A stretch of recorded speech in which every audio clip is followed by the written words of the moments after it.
I just ask everybody to shout, "Good luck, Susie"? Good luck, Susie.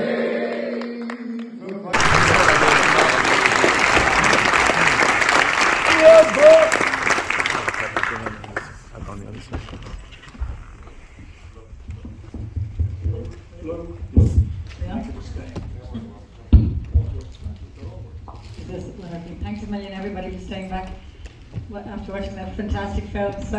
So wonderful. Thank you so much, Paul. I know you mentioned recently that Mark Kermode had called it batshit mental, which I think sums it up. I agree with that entirely. I had the privilege of seeing a very early cut of it last summer, and really creeped me out. I found it genuinely creepy and so original. Weeks I was tortured by it, which is a really good thing. So I wanted to start by asking you about this twisted, dark, very, very terrifying story and tale and vision has come out of the inside of your mind. So what's up with that? What's going on in there? I just want to make a commercial film. Something like Legally Blonde. I don't know. I was trying to write Legally Blonde and this came out. No, but seriously though, where did the idea start? I know you talked about. I don't have any idea about how to answer that. It's like, where does that thing come from? I know that I wanted to make a film about music and I wanted to make a horror movie, and the idea of doing a folk horror type thing that leaned into the music and the folk horror had never been done. So I kind of thought, well, that could be something that has potential. And I went into that. But beyond that, I don't have a clue. I don't have any set in my career process. So almost like kind of automatic writing, some sort of mystery that came. I'm kind of with David Lynch when he says when you finish a film, they want you to talk about the film, but the film is the talking. It's like it's all there. I'm not being pretentious. I just don't know what to say to you. I just wrote and made it up, and it was there. I gladly talk to you about specifics, but the generality of it, I couldn't even get into. It's just a thing for the kids. Well, that's interesting though also about what you're saying, it is just there and you made it up. But I'm watching it and sometimes I feel like as I'm watching it, I'm almost being hypnotized and I think that it's real. I think that it's have you experienced that with people feeling that get confused that this is a story that actually came out of our folk heritage? Yeah, people keep asking me what part of Ireland's folk heritage it's from. No one I made it up story. Can't really help you with that. It's all made up stuff. I get a bit bored of all this sort of Nancy Mulligan, stuff that it's always the same stuff and you keep seeing, what really is that. It's like, yeah, but you can also make up new things, The Ring was made up. Well, it is strikingly original. Was that conscious? Like a kind of what haven't I seen? Yeah, totally. Because I watch a lot of movies and I'm constantly watching movies and going, I've seen this done before. It's the same thing I've seen. It's like, and you get very bored of that. And I know a lot of people who are the horror genre is full of people who watch a lot of films and are very hard to please. So I kind of think if you're going to make a new one, you want to offer them something they haven't seen before, and that can be a bit tricky with funding and stuff. You have to, because funders like things they have seen before, audiences like things they haven't seen before, and the gap in between is where we have to live. Okay, thank you. Ian, I might turn to you. What a fantastic score. I can't believe it's your first score. Yeah.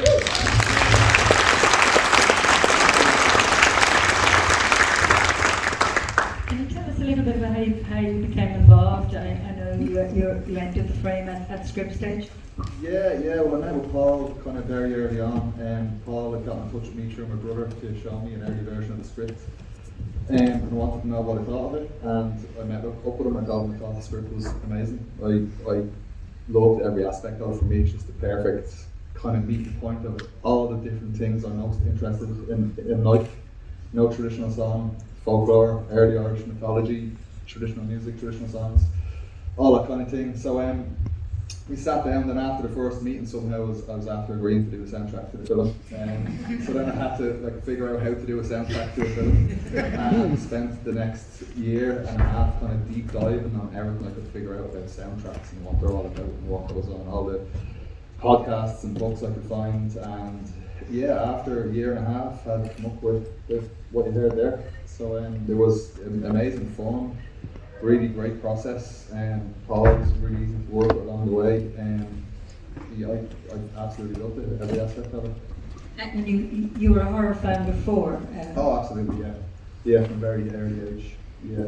So was that a kind of an awareness then when you came on board to push the horror score genre? You know, like to what instrumentation you'd use, how you would lean into this incredible soundscape that's in the film. Yeah, well, I knew what I wanted to do, and I knew, like, even more importantly, what I didn't want to do, and I wanted to like utilize basically all the big collection of traditional instruments I have at home, but play them maybe in a non-traditional manner. Try to get different sounds out of them that maybe haven't been, you know, found before. All the bits from playing the uilleann pipes, all the bits that the teachers try and beat out of you from an early age, all the sounds you're not supposed to make. I like to delve into those specific sounds and see what's there. You know, there's a whole world of creaks and groans just waiting to be found, and it's like, just can't believe no one's ever used it for a horror story before, because to me it's absolutely perfect.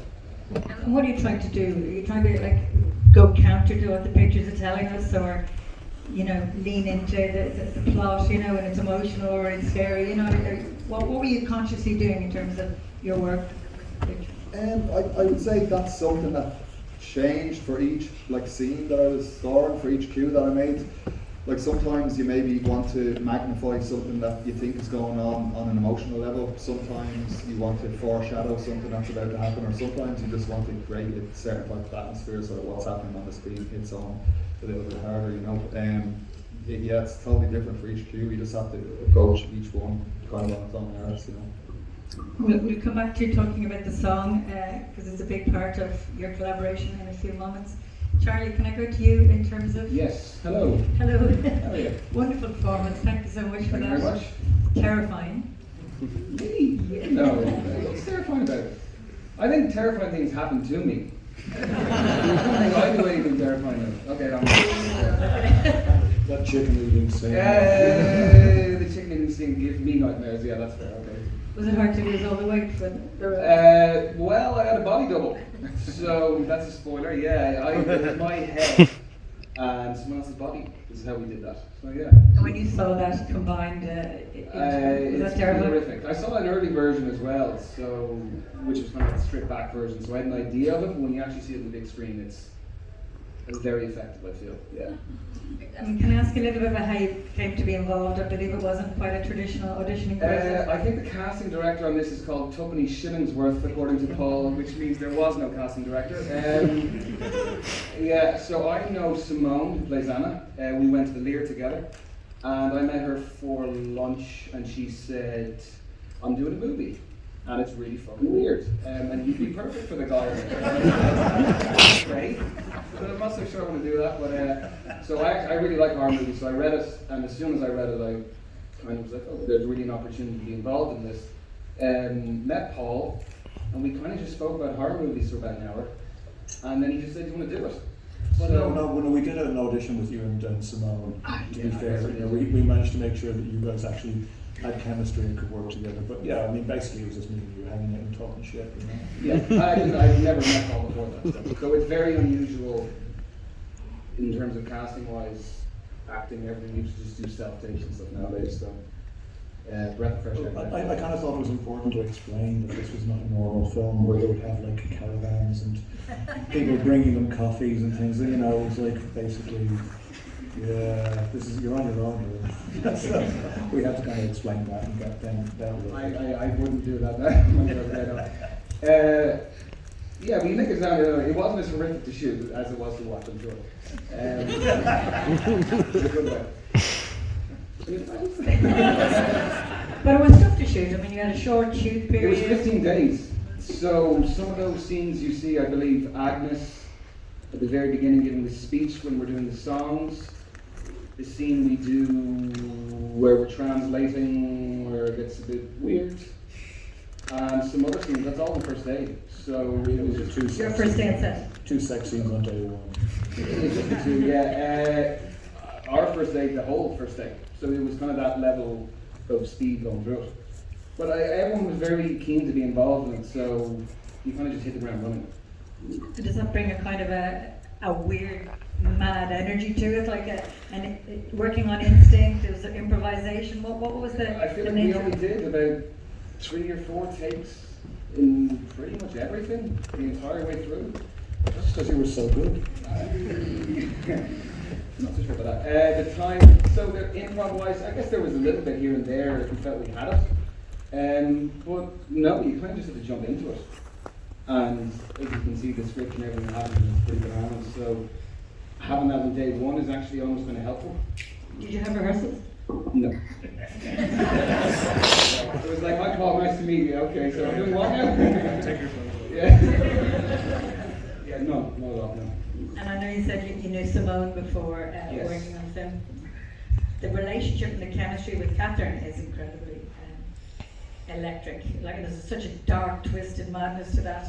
Yeah. That relationship. Was that you were with two strangers meeting on the first Yeah, day? yeah, no, it's first. Well, we met like one day before that, but yeah, that first scene where we're doing the translating in particular, it was for me that sort of scene was like when Alex gets lost when the music's being played.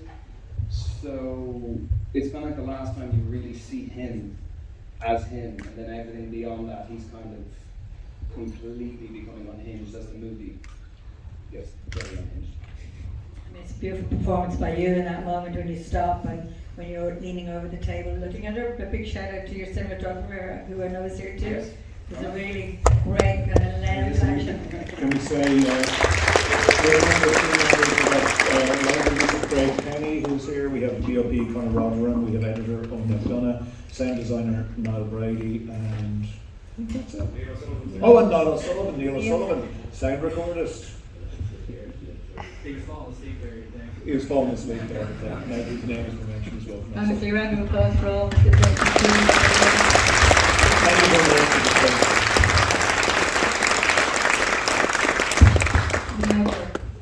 Talk to me. Hello, how are you? good, thanks. Did you have a slightly more traditional auditioning process or joining the crew that way? I think so. No, mine was, Paul contacted me over Twitter, believe it or not.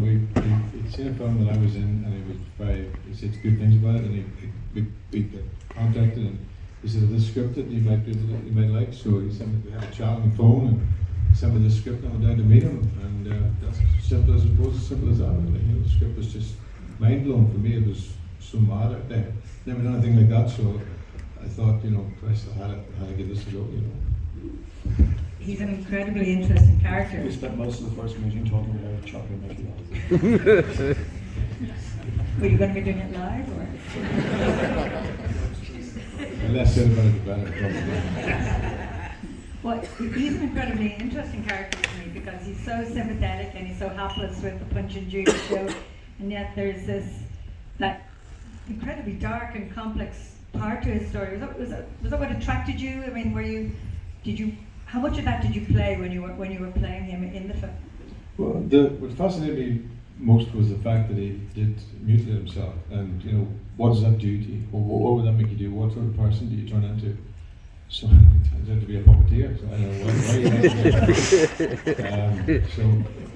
you well, all these sort of things, and that journey was interesting, and then how his relationship with all the people, what way that affects him, even how he talks on the phone to people.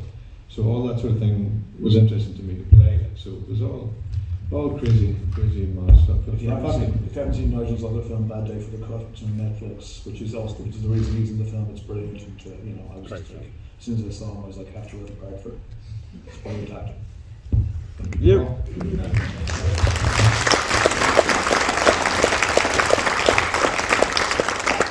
I don't know if you were in you might have stepped out to the bathroom, but the moment you were killed, your character's killed in the film, this audience gasped, because they really feel for you. You're one of the more relatable characters in the film. What does that mean, Jeremy? I didn't say anything. Got all the good ones, don't they? We're all killed, we're all dead now, so. It's a horror movie. Say the music and not screaming, then you hear it's incredible. That's the best I've heard it. All the screens we've seen, and it's just a whole journey in itself. Talk to me a little bit then about the song that's at the heart of it. you co-wrote it and developed it out of a friendship together, or you didn't know each Well, other? I didn't know Ian at all. I mean, we've become friends, I think, since. But when I wrote this song, it was just we needed. I mean, the film was coming up, and we had to have the song written before we started making the film. So I was under a lot of pressure. So I wrote this lyric, which was partly inspired by. I don't know if you've seen Howard Pressburger film. I Know Where I'm Going, 1930s, kind of a romantic comedy, but it uses this idea of a curse from time immemorial and. That's written on a stone. I found it very beautiful, the idea of a curse that's based around like marriage, but in the film it's very beautiful. Positive thing in my film is a very dark and negative thing, where I just took the same idea and we rewrote it into something quite twisted and horrible, and then sent it to Ian, and then, I mean, you brought a heavyweight translator on board to translate it into Old Irish. Yeah, well, first I tried to translate it into Old Irish myself.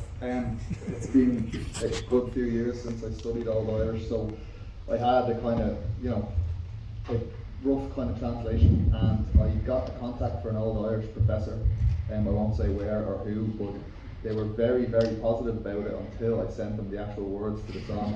I never heard from them ever again. I wrote back to them about 3 or 4 times going, hey, remember you were meant to, and just not radio time. So I found another really great poet in her own right, Hildred Grill, who was the mother of my friend Liam, and she agreed to look over my translation and kind of fix it up, and it's in really, really good shape now. I'm very confident that it means exactly what we think it means. Yeah, they can look at it and they can study the words and see it actually is what it says. But how long is it since Old Irish is a spoken language? So Old Irish is what people, the era they're referring to is between 7th and 10th AD, and the Irish that is spoken then, it's quite different, grammatically speaking, and it looks very different, it sounds very different. You can see, if you look at some words, you can see where modern Irish words came from, but for all intents and purposes, you could say it's a different language. So that was lots of fun, translating the ballad into early Irish and then kind of getting into a shape where it would sound like a song, putting a melody to it and singing through it and then teaching it to all of them as well. It was quite fun. And then on New Year's Eve, just before we started shooting, I got a voice message from Oliver. She tried out the song, and I was like, I've never been so terrified in my life. Who does this on New Year's Eve? So there were these 3 different versions, and I'm like, okay. Oh man, absolutely. Alwyn has been, I wish she was here tonight. She's in Australia doing her current play, The President, but she brought a huge amount to it as well. And I didn't realise when I started speaking to Alwyn that her and Ian had already started working on a musical project together. Yeah. So there was a whole kind of previous history there too. Well, you said you were terrified when you received the voicemail on New Year's Eve. Was some of that she had created something out of what you guys had written that went above and beyond what you thought it was going to be? She sounded really scary. No, yeah, absolutely. She kind of, I feel like she really took it to the next level. Yeah. And then, like in the tradition of folk songs and folk music, then it's passed on to Simone. How did that work in terms of her different interpretation is equally chilling, but more musical or more sweeter? Simone she's got a background in stage musical stuff, so she's got a trained voice. So she brought a completely different aspect to it than Alwyn's very kind of intuitive, physical kind of performance. And I mean, it's really nice that, this wasn't entirely planned. The thing is, the song in the film goes through changes, the kind of changes the different performers do to it. But when I wrote, I don't know that I planned that, but it sounds really good when you hear the same song being sung by people who have a completely different voice and completely different interpretation, and you can hear the song you take, but that wasn't at the forefront of my mind. It was like a buried thing, so it's right. We're getting the signal to nearly wrap up, but we haven't had time to have audience questions because we're so short, but if anybody wants to ask any of us questions, we're all going to be out in the bar afterwards, please. We're embarrassingly available. thanks again. Thank you all for staying here. Thank you.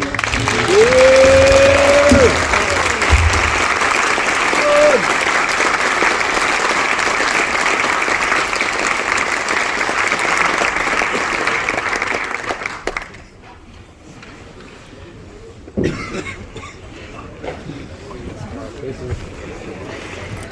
the thing you